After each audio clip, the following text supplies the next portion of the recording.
Assalamualaikum warahmatullahi ta'ala wabarakatuh.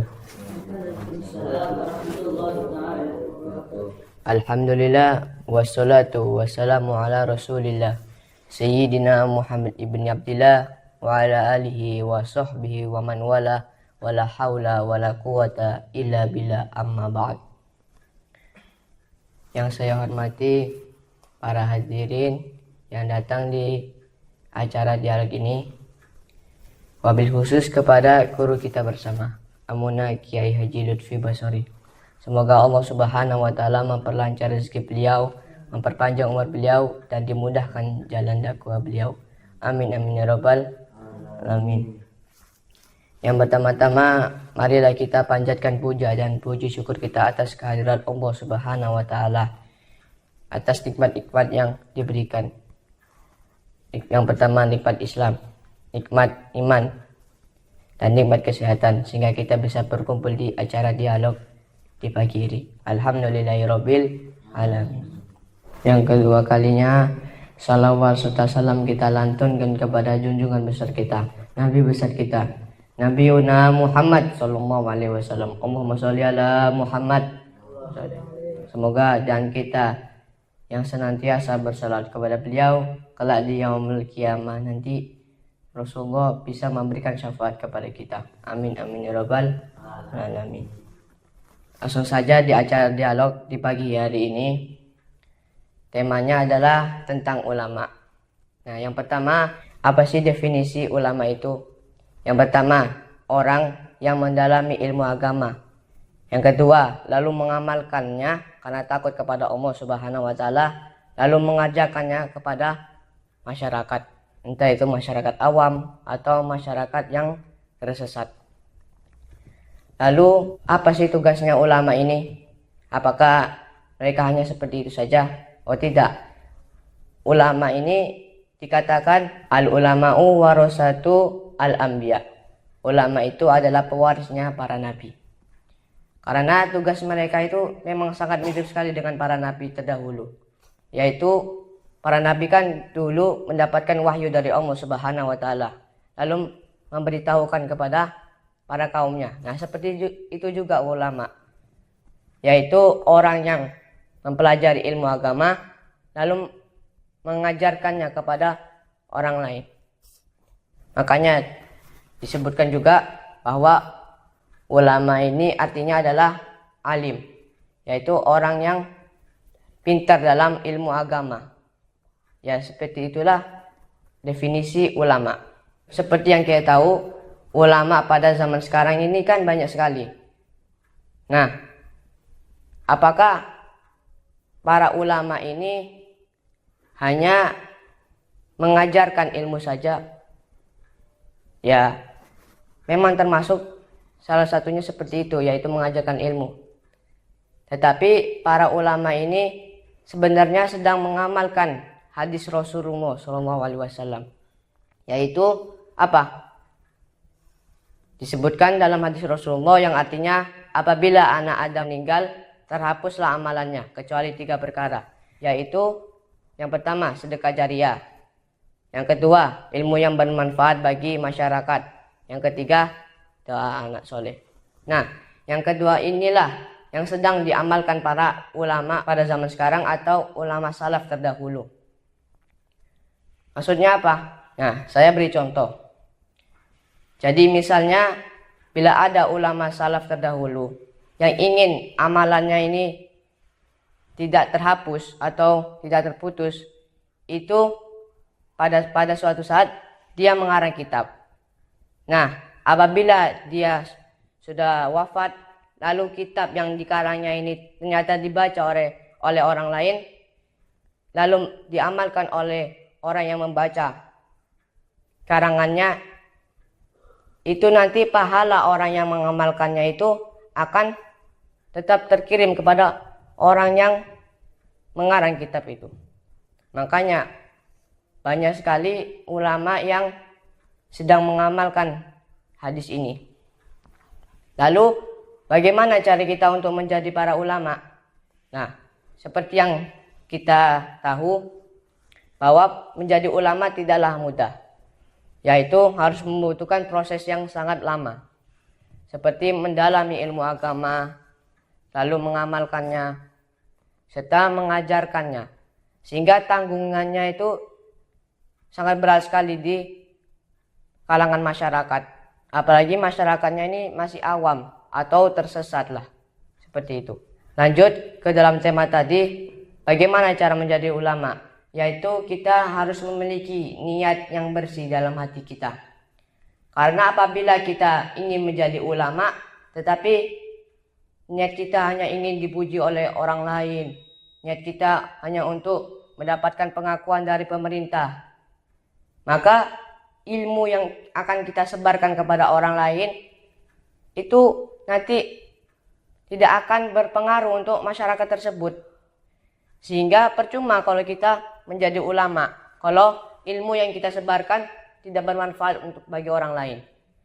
Dan jatuhnya nanti bukan untuk membantu agama Allah, tetapi hanya untuk mencari kesenangan dunia. Lalu yang kedua adalah bersungguh-sungguh untuk mencari ilmu agama. Ya, kita apabila ingin menjadi ulama harus bersungguh-sungguh untuk mencari ilmu agama. Entah itu ilmu yang ada di kitab, lalu ilmu yang diajarkan oleh guru atau ustadz-ustadz, atau ilmu-ilmu yang kita dapatkan dari majelis-majelis taklim. Nah, seperti itulah. Dan yang ketiga adalah mengamalkan ilmu tersebut. Karena percuma kita mempunyai ilmu lalu tidak mengamalkannya, maka akan sia-sia ilmu tersebut. Oke, yang keempat adalah menyebarkannya kepada orang lain. Ya, seperti di kalangan masyarakat awam yang masih belum tahu apa itu ilmu agama. Lalu kita datang ke kalangan masyarakat tersebut lalu menyampaikan apa saja tentang ilmu agama, apa saja larangan Allah, apa saja perintah-perintah Allah Subhanahu wa taala. Lalu apakah menjadi ulama harus memiliki ijazah tertentu dari pemerintah? Oh, sangat tidak. Karena ulama ini sifatnya adalah akhirat, yaitu orang yang sangat diuntungkan pada hari akhirat. Nah, seperti itulah definisi ulama. Mungkin ini saja yang bisa saya sampaikan. Lebihnya akan disampaikan oleh rekan saya, yaitu Muhammad Asyrul Hajj. Apabila ada kata yang kurang atau kurang mengenakan, mohon dimaafkan yang sebesar-besarnya. Hadza minni wal afu minkum. Summa assalamualaikum warahmatullahi wabarakatuh. Assalamualaikum warahmatullahi wabarakatuh. Alhamdulillah wassalatu wassalamu ala rasulillah Sayyidina Muhammad ibni Abdullah wa ala alihi wa sahbihi wa man walah, wa la hawla wa la quwwata illa billah, amma ba'd. Yang saya hormati para hadirin sekalian, wabil khusus kepada guru kita bersama Amuna Kiai Haji Lutfi Basori, mata'anallah bituli hayati syarifah. Semoga Allah Subhanahu wa taala melancarkan rezeki beliau. Semoga Allah Subhanahu wa taala memanjangkan umur beliau, dan semoga Allah Subhanahu wa taala melancarkan jalan dakwah beliau. Amin amin ya rabbal alamin. Langsung saja saya akan melanjutkan prolog dari rekan saya. Jadi yang dikatakan rekan saya tadi itu memang benar seperti itu. Akan tetapi orang yang pengen menjadi ulama itu harus juga diiringi dengan kesungguhan. Jangan kita mengaku mencari ilmu, akan tapi kita tidak mencari ilmu, di pondok malas-malasan. Ya. Ulama itu gak ada yang malas-malasan. Makanya kenapa ulama bisa jadi pendakwah yang baik, pendakwah yang meluruskan umat yang tersesat. Karena mereka dulunya itu bersungguh-sungguh ketika mencari ilmu. Yang tadi itu definisinya apa? Mendalami ilmu agama. Jadi ketika mereka mencari ilmu, mereka tidak hanya ketika mengaji saja, waktu mengaji yang wajib, akan tetapi kalau ada waktu kosong, ya mereka mutolaah pelajaran, terus dipelajari pelajarannya. Bahkan mereka ada yang mengatakan kebanyakan ulama itu tidurnya cuma sejam, 2 jam. Sedangkan kita berapa jam, malah banyakkan tidurnya daripada mencari ilmunya. Makanya mereka bisa sangat alim, bisa sangat mulia. Ya karena mereka seperti itu. Mereka baik. Dan juga ulama itu harus mempunyai mental yang kuat. Pasti banyak sekali rintangan-rintangannya. Ketika mereka berdakwah, tiba-tiba disuruh turun dari panggung. Kayak gimana? Mereka juga harus bisa pintar-pintar menghadapi orang-orang yang seperti itu. Bahkan ketika berdakwah, bahkan ada yang sampai diancam mati. Sungguh berat menjadi ulama itu. Jangan dikira menjadi ulama itu hanya enak-enak saja. Menjadi ulama, kita berdakwah, dapat duit. Ya, bukan itu yang kita pikirkan, bukan. Yang kita pikirkan ketika kita menyampaikan ilmu yang kita sampaikan ini, mereka paham atau tidak? Ya. Mereka paham atau tidak? Mereka amalkan atau tidak? Kalau mereka sudah paham, mereka mengamalkan, kita juga harus mengamalkannya. Masa ada ulama yang hanya cuman menyampaikan tapi tidak mengamalkan? Percuma saja apa-apa yang disampaikan oleh ulama tersebut. Dan juga pasti guru itu menginginkan santrinya, menginginkan muridnya untuk menjadi ulama. Sama seperti Abu Yazid Muhammad bin Alwi al-Maliki. Beliau berkata, "Wahai anak-anakku, kalian jadilah ulama. Jika belum mampu, maka berkhidmatlah kepada ulama. Jika belum mampu, maka ikutilah petunjuk ulama. Dan jika belum mampu, hormatilah ulama. Dan jika belum mampu, jangan memusuhi ulama. Dan jika belum mampu, jangan melawan ulama. Dan jika belum mampu, jangan menjauhi ulama. Ketahuilah bahwa ulama itu ialah pewaris Nabi." Sama yang dikatakan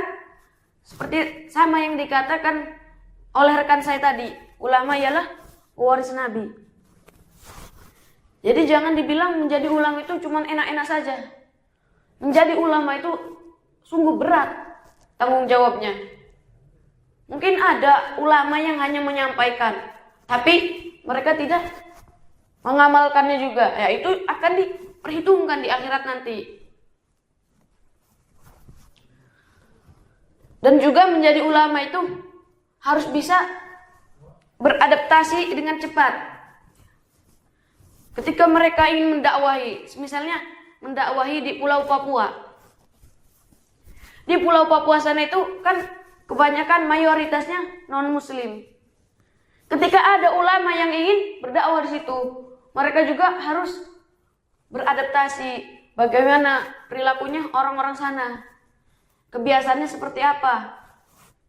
Maka ulama itu harus mendakwah dari step ke step, pelan-pelan.